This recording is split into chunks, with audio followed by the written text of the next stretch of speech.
How you doing, folks? This is Alan with today's news, and what I'm going to bring to you right now is from the Epic Times. It says here, uncounted votes on overlooked memory card flips election in Georgia.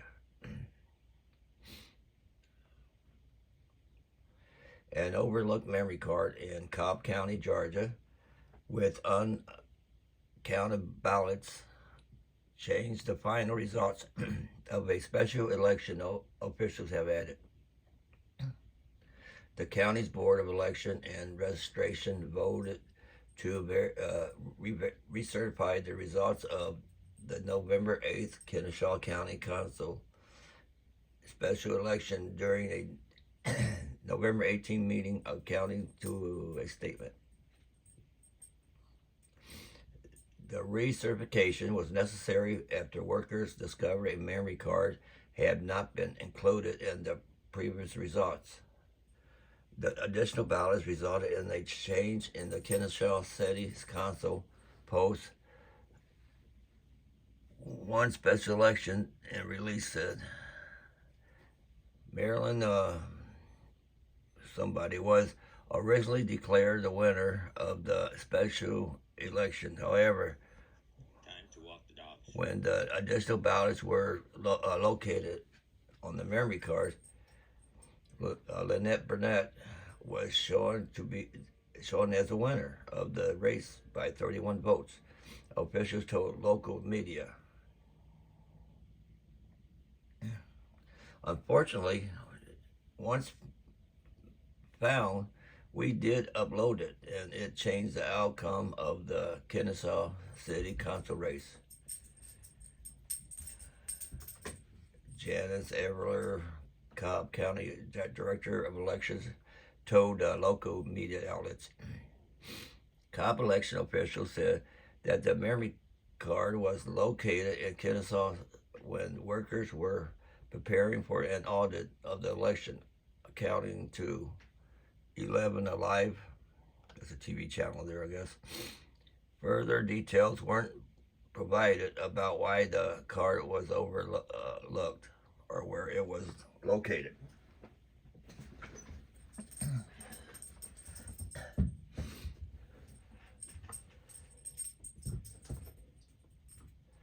A recount was conducted on November 20th. Somebody wrote on Facebook post that she would file a complaint with the Georgia Secretary of State office. I plan to celebrate with family and friends and supporters afterwards. We had no reason to expect otherwise. She told WSB-TV, adding that she's just doing all that I can do within my rights to regain some confidence that this was a fair election. Meanwhile, Burnett released a statement to Fox 5 that she's humbled to have the opportunity to serve the people of Kennesaw. It may have been an unconventional election. I look forward to keeping Kennesaw the best community.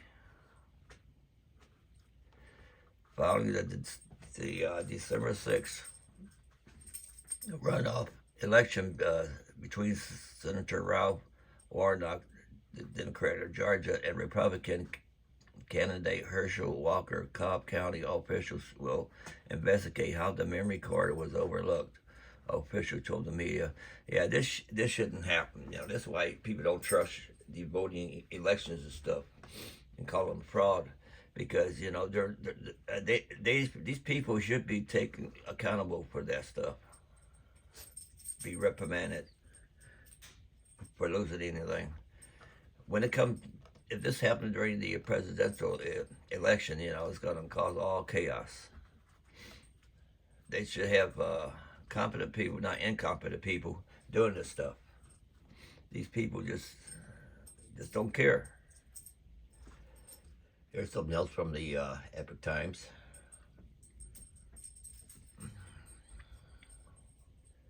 It says here, Army seeks to force out soldiers claiming religious exemption to vaccine mandate, service members claimed. This is dated November 19th, 2022.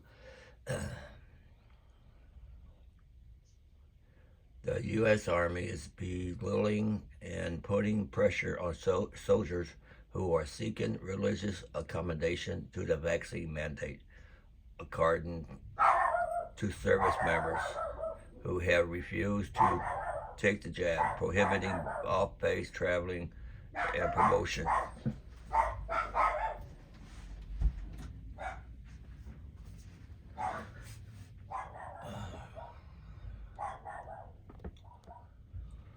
The U.S. Army is belittling and putting pressure on soldiers who are seeking religious accommodation to the vaccine mandate, according to the service members who have refused to take the jab, prohibiting off-base travel and promotions are only a small part of the greater push to compel service members like them to get out of the Army, they said.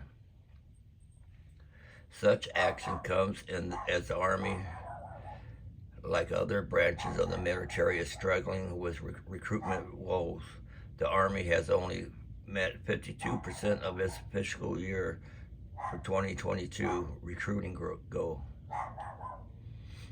As a member of one of the Army's most elite military units, trained to conduct special operation worldwide, Staff Sergeant Drew Miller told the Epic Times soldiers who continue to object to the COVID-19 vaccine are being punished, not physically, but in a way that's forcing them out of the Army. So if they don't get the jab, they're going to try to force them out of the Army. And yet, they're actually low on the recruitment, so they need people. You know, something's wrong with this picture. Something wrong with our military forces. Commanders, rather. Several years of training and funding put into these individuals to become some of the Army's best is currently being wasted, he said. Having served over 10 years in the service, Miller spoke to the Epic Times using a pseudonym due to fear of reprisals.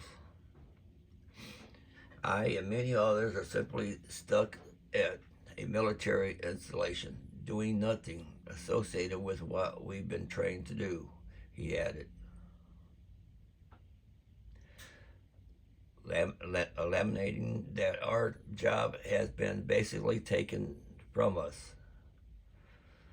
On top of that, Miller said some of the Army's most elite teams are being broken apart, and in the process, we're being hit with every kind of fear-mongering and bullying attack that you can think of to get us out of the Army, he added. You know, the military isn't all that. They have raped females before and all kinds of stuff. And when I was there, when I was in the Army, they were putting hate on me because, I grew up in I'm a white person, grew up in a black neighborhood. I didn't listen to country music. And that's when they start hating on me. Just like bullying in school. They do that in the military also. People that just don't realize that.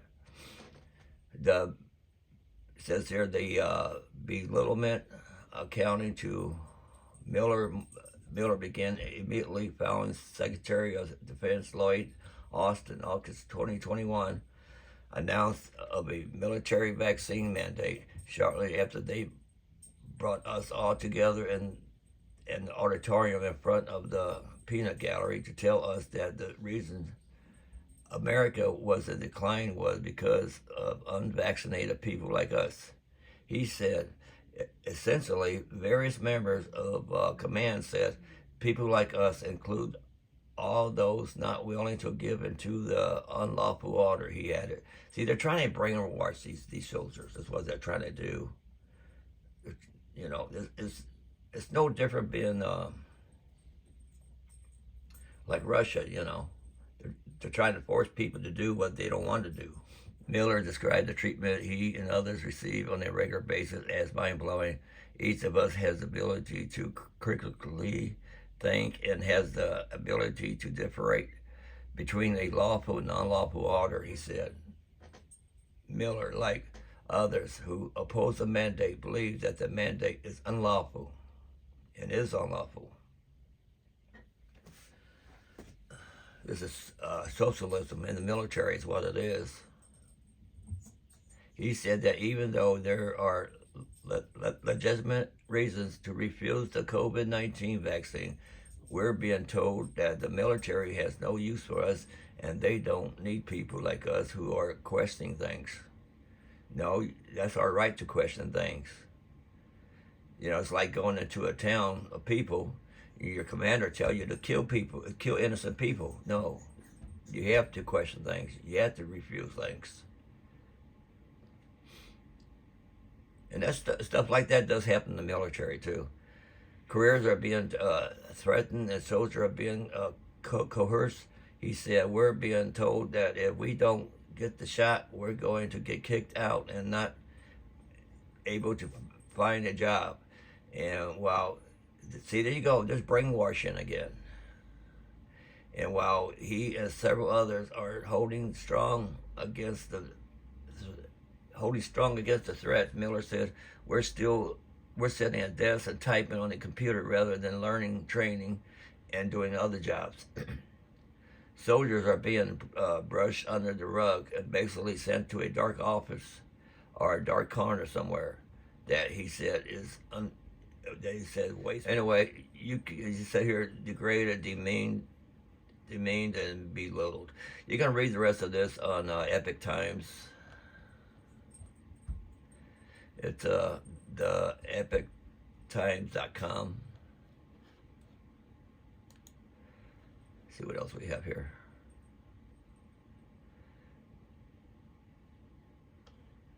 What's this one? The COVID jazz mechanism of injury. When the type 1 interferon is supposed to is suppressed, you become more prone to infections and chronic disease. The evidence in the rising numbers of jabbed individuals who are now contracting and dying from COVID and other infections, finding out how to specify microRNA, not the same as mRNA, being found in those who get the shot. One, interfering with the key part of the immune system. Let me play this little thing here. I don't think it's that long. I did an interview about a year ago with Dr. Sennett about her paper about G quadruplexes, which was published in a very prominent journal called Food Chemistry and Toxicology. It's a high-impact journal and brought a lot of controversy. And the editor of the journal had to resign because he got so much pressure for accepting that paper in publication. Now, her paper is not retracted at this point, and her co-author of the paper is Dr. Peter McCullough. But we are going to go and review that paper, some of the consequences around it that have implications on the toxicity of the spike protein from the COVID jab and how it damages your body, what you can do to protect it, and some of her other insights that she's gathered from essentially devouring the literature on a regular basis to understand why this toxic spike protein jab is such a problem.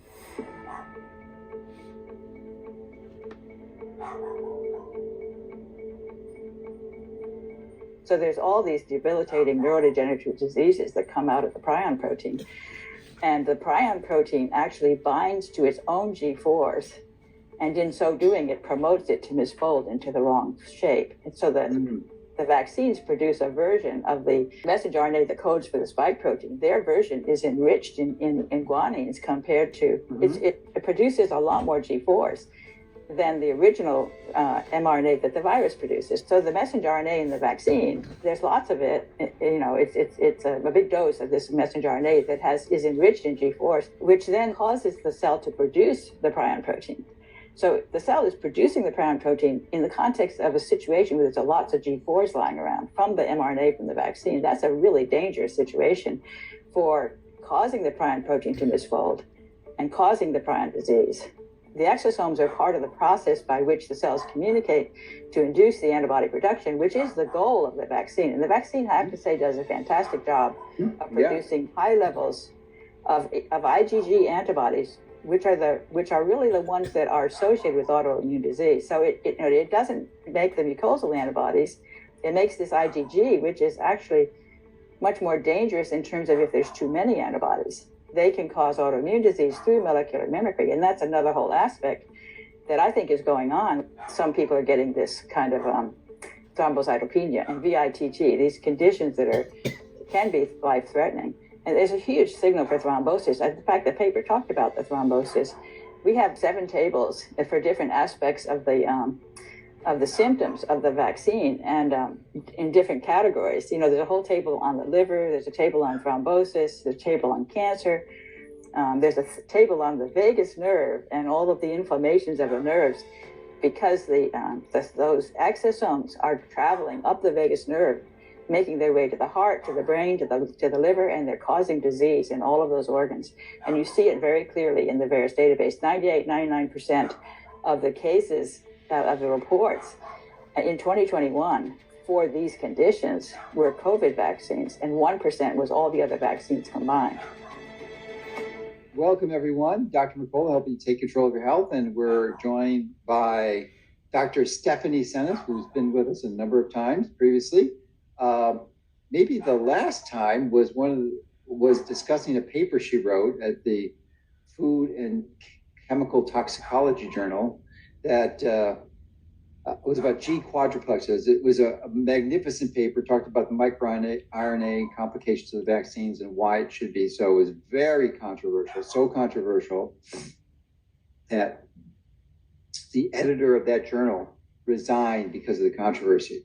I mean, it created quite a stir. And the co-author of that paper was Peter McCullough, which most everyone watching knows of. So we'll talk a little bit about that paper, but if you don't know Dr. Senes, how could you not know her? But she's a senior research scientist at MIT, very prestigious institution. I'm kind of shocked that they haven't discredited her or deplatformed her. I don't know how she got away with that, but she's done it. So thankfully, she's still around and has her credentials. So welcome and thank you for joining us today. Delighted to be here. Thank you for having me. So yeah, we actually did an interview of that paper that got knocked off. And we did actually. Yeah, why don't you before it was published, I think, right? Yeah, I think we did it right before it was. Okay, this is about 20 minutes long. I'm not gonna play the whole thing, but the saying, it's putting crap in you that they'll kill you from the jab. So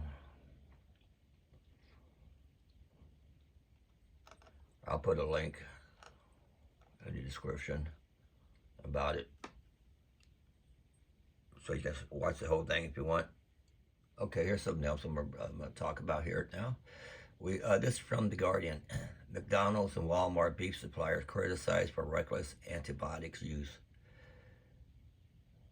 Suppliers of beef to McDonald's, Taco Bell, and Walmart are sourcing meat from U.S. farms that use antibiotics linked to the spread of dangerous superbugs. An investigation was found. Unpublished U.S. government records obtained by the Bureau of Investigative Journalism and The Guardian shows farms producing beef for meatpacking firms, Cargill, JBS, and Green Bay are risking public health by still using antibiotics classed as the highest priority, critically important to human health.